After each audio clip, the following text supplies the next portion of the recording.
বন্ধুরা, কেমন আছেন সবাই? আশা করছি সকলেই ভালো আছেন। আমি স্নেহা, আমার চ্যানেল স্নেহা ফ্রম বাঁকুড়াতে আবারও একটা নতুন ব্লগে আপনাদের সবাইকে অনেক অনেক স্বাগত জানাই। তো বন্ধুরা, আজকে হচ্ছে 28 তারিখ শনিবার। আজকে আমি যাব একটু শপিংয়ে, কারণ সবাই তো জানেন সামনে দুর্গা পুজো চলে এসছে। আমার কিন্তু এখনও শপিং কমপ্লিট হয়নি, মানে শুরুই হয়নি বলা চলে। তো চলুন আজকে আমি যাব শপিং করতে, অবশ্যই আপনাদেরকে সাথেই নিয়ে যাব। তো চলুন আপনারা কন্টিনিউ ব্লগটা দেখতে থাকুন। আমি বেশ অনেকক্ষণ আগেই ঘুম থেকে উঠে পড়েছি, এই ঘরটরগুলো একটু ঝাড় দিলাম। আজ হচ্ছে একাদশী, তো এরপর স্নান করব। একাদশী মানে সকালের যে 10টার সময় যে প্রসাদটা পায় সেটা বানাবো। তো চলুন আপনারা ব্লগটা কন্টিনিউ দেখতে থাকুন। সব কিছু করে আবার আপনাদের কাছে ফিরে আসবো, কারণ আজকে একটু তাড়াহুড়ো আছে। এখানে আমি এখন রান্না করছি। দেখুন আমি ফ্রেশ হয়ে কিন্তু চলে এসেছি স্নান করে। আজকে ওই যে বললাম 10টার সময় যে প্রসাদটা আমরা পাই, সেই রান্নাটা দেখুন এখন করছি। এখানে করব বাদাম পেঁপে আলুর তরকারি। এখানে পেঁপে আর আলুটা কিছুটা সেদ্ধ করা হয়ে গেছে, মা আগেই সেদ্ধ করে রেখেছে। আর এখানে এই যে দেখুন, এখানে আমি কিছুটা মশলা বেটে রেখেছি। এখানে আছে গোটা হলুদ, গোটা জিরে আর আদা আর কাঁচা লঙ্কা, এটা বেটে রেখেছি। আর এই যে দেখুন তেলের মধ্যে দিয়েছি অল্প চিনি আর কিছুটা গোটা জিরে ফোড়নে দিয়েছি। এরপর চলুন, এতটা মশলা কিন্তু দেবো না, অল্প দেবো।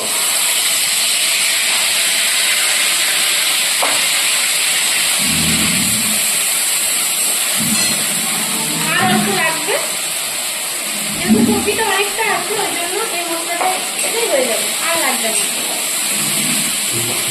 এরপর এই মশলাটাকে খুব সুন্দর করে কষিয়ে নিতে হবে।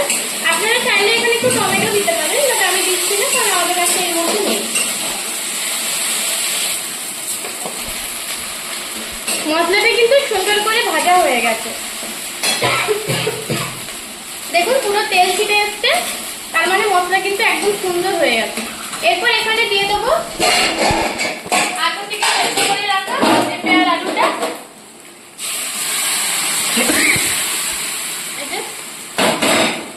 এখানে দেখুন কিছুটা বাদাম ভেজে রেখেছি, সেটা অল্প দিয়ে দেবো, বেশি দেবো না।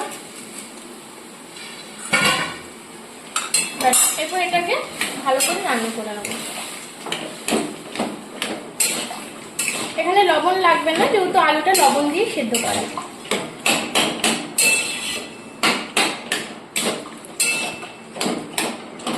চলুন রান্না হয়ে যাক, রান্নাটা হয়ে যাক। এটা পুরোপুরি কমপ্লিট করে ভগবানকে ভোগ লাগিয়ে আমরা প্রসাদ পাবো, তারপরে মানে শপিং এ যাব। তো তারপর আপনাদের সঙ্গে দেখা হবে। এই যে দেখুন আমি পুরোপুরি রেডি হয়ে গেছি, এরপর বেরোবো। তো এই যে এখন বাজে ঘড়ির কাঁটায় 11:35। তো বাস আছে 11:40-45-এ। তো চলুন, একদম মানে কাছে, আমাদের বাড়ির সামনেই বাস দাঁড়ায়, তো ওই বাসেই যাব। আমি আজকে শপিং করতে যাচ্ছি বাঁকুড়া। এই যে দেখুন আমার ঠাকুমা। রাম রাম রাম রাম রাম রাম হরে রাম রাম হরে হরে কৃষ্ণ জল হরে করছে রাম রাম দেখুন। হরে কৃষ্ণ রাম রাম রাম রাম বলো হরে কৃষ্ণ, বলো হ্যাঁ বলো হরে কৃষ্ণ, বলো হরে কৃষ্ণ কৃষ্ণ কৃষ্ণ হরে হরে হরে রাম রাম হরে কৃষ্ণ হরে হরে হরে হ্যাঁ ঠাকুমা একটু ভুলে যাই, অনেক বয়স হয়েছে, প্রায় 92 এরকম। তো চলুন এই যে ভগবানকে দর্শন করি, তারপর চলুন এরপর বেরোবো।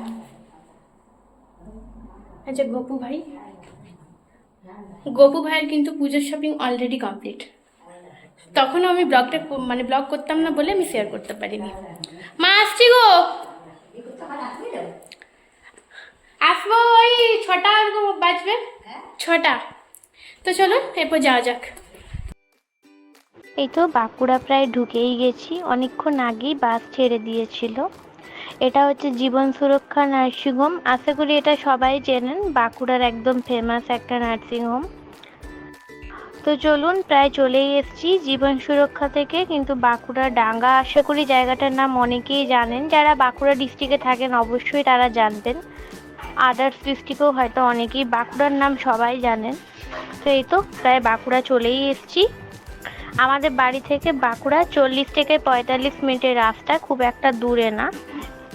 তো এই তো দেখুন প্রায় চলে এসেছি, ডাঙ্গা ঢুকছে বাসটা। এই যে দেখুন বাঁকুড়া মেন মার্কেটে ঢুকেছি, এটা হচ্ছে মাচানতলাটা পেরোচ্ছি। দেখুন ডান পাশে আছে একটা পেট্রোল পাম্প, আরও এগিয়ে হয়তো আরেকটা আছে। হ্যাঁ, আরেকটা এগিয়ে কিন্তু দেখুন পরপর দুটো পেট্রোল পাম্প আছে।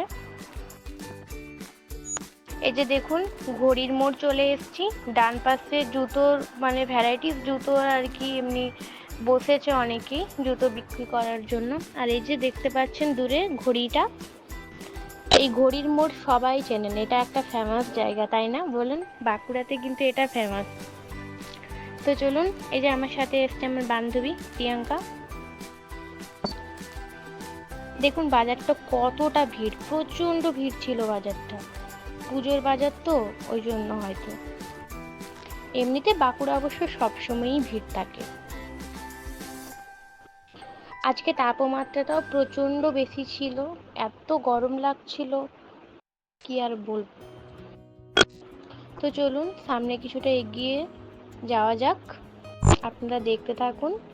এই যে দেখুন না কি সুন্দর জামাগুলো লাগছে না, খুবই সুন্দর লাগছে, বাট এখান থেকে আমি কোনোটাই নিইনি। এতে চলে এসেছি ব্লাউজ কর্নারে, একমাত্র এটাই যেখানে আমাকে ভিডিও অ্যালাউ করেছিল। এখানে ভ্যারাইটিস একদম ব্লাউজ পাওয়া যায়, কিন্তু দোকানটা প্রচণ্ড ভিড় ছিল। এই শুধুমাত্র এই ব্লাউজ কর্নারেই কিন্তু ভিডিও অ্যালাউ করেছিল, আর কেউ করেনি। এই যে দেখতে পাচ্ছেন অনেক ভ্যারাইটিস কালারের ব্লাউজ, তো নিচে আরও প্রচুর ভ্যারাইটিস আছে। আমি এখানে শর্ট লেগিংস নেব আর নিচের কাউন্টারে নেব ব্লাউজ। এই যে আমার বান্ধবী দেখতে পাচ্ছেন, ওকে বললাম একটু দেখ তো কেমন লাগছে। আমার 2 থেকে 3টে শর্ট লেগিংস নেওয়ার ছিল। এই যে দেখুন আবার ব্যাক করে যাচ্ছি আমি স্টাইল বাজার, এখান থেকে আমি বেশ কিছু শপিং করেছি। এই যে দেখতে পাচ্ছেন এখানে কিন্তু খুব একটা ভিডিও অ্যালাউ করেনি, ঢোকা মাত্রই কিন্তু ওখানে বলে দিল যে ভিডিও অ্যালাউ করা ভিডিও করা চলবে না, ওর জন্য ভিডিও করতে পারিনি। জাস্ট তাও কিছুটা আপনাদের সাথে আমি শেয়ার করেছি। এই যে এখানে যখন জিন্স দেখছিলাম তখন আমার বান্ধবী একটু জাস্ট ও ক্যামেরাটা অন করেছিল। তো বন্ধুরা এই তো জাস্ট কিছুক্ষণ আগে বাড়ি ফিরলাম। আমি আপনাদের সঙ্গে মানে কন্টিনিউ ব্লগটা করতে পারছিলাম না, কারণ সব মানে আমি বেশিরভাগ শপিং তো যেহেতু সব তো দোকান থেকে করিনি, কিছু কিছু ট্রেন্ডস বা স্টাইল বাজার মানে কি বলবো এক কথায় শপিং মলে আর কি করেছি। যাই হোক কোনো শপিং মলই কিন্তু ক্যামেরা অ্যালাউ করেনি, ওর জন্য আমি কিন্তু সেভাবে ক্যামেরা করতে পারিনি। তো আর বাড়ি যখন ফিরছিলাম তখনও আমি ক্যামেরা অন করার সুযোগ পাইনি, কারণ যেহেতু আজকে তাপমাত্রাটা প্রচণ্ড বেশি ছিল, গরমটাও প্রচণ্ড ছিল, তো আমি প্রচণ্ড অসুস্থ হয়ে পড়েছিলাম। বাড়ি ফেরার পথে প্রচণ্ড টায়ার্ড ছিলাম, তারপরে আমার শরীরটা প্রচণ্ড খারাপ লাগছিল, এজন্য আমি ব্লগটা কন্টিনিউ করতে পারিনি। তো এই কিছুক্ষণ আগে জাস্ট বাড়ি ফিরলাম, এখনও এই জাস্ট ফ্রেশ হয়ে একটু বসেছি, এখনও পর্যন্ত ড্রেস কিচ্ছু চেঞ্জ করা হয়নি, এরপরে ড্রেস চেঞ্জ করব।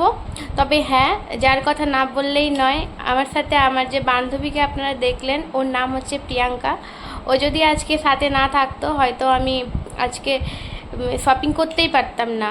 প্রায় অনেকক্ষণ ধরে আমরা শপিং করেছি এত রোদ্রের মধ্যে, ওই কিন্তু একমাত্র আমার সাথে ছিল। আর আমি সেভাবে বাঁকুড়ার সমস্ত কিছু না চিনলেও কিছু কিছু চিনি, বাট ও পুরোটা চেনে। ও আমাকে প্রচণ্ড মানে কি বলবো, ও একটু কোনো বিরক্ত ফিল না করে আমার সাথে পুরো রোদ্রে রোদ্রে ঘুরেছে। তো ক্যামেরার মাধ্যমে ওকে আমি জানাতে চাই অসংখ্য থ্যাংক ইউ, তুই না থাকলে হয়তো আমি আজকে শপিংটা কমপ্লিটই করতে পারতাম না। তো যাই হোক, আপনাদের সঙ্গে আমি কি কি কিনলাম সেটা না হয় পরবর্তী কোনো একটা ব্লগে শেয়ার করব। তাহলে আজকের মতো এই পর্যন্তই, দেখা হবে পরবর্তী কোনো একটা ব্লগের সঙ্গে। ততক্ষণ পর্যন্ত ভালো থাকুন, সুস্থ থাকুন।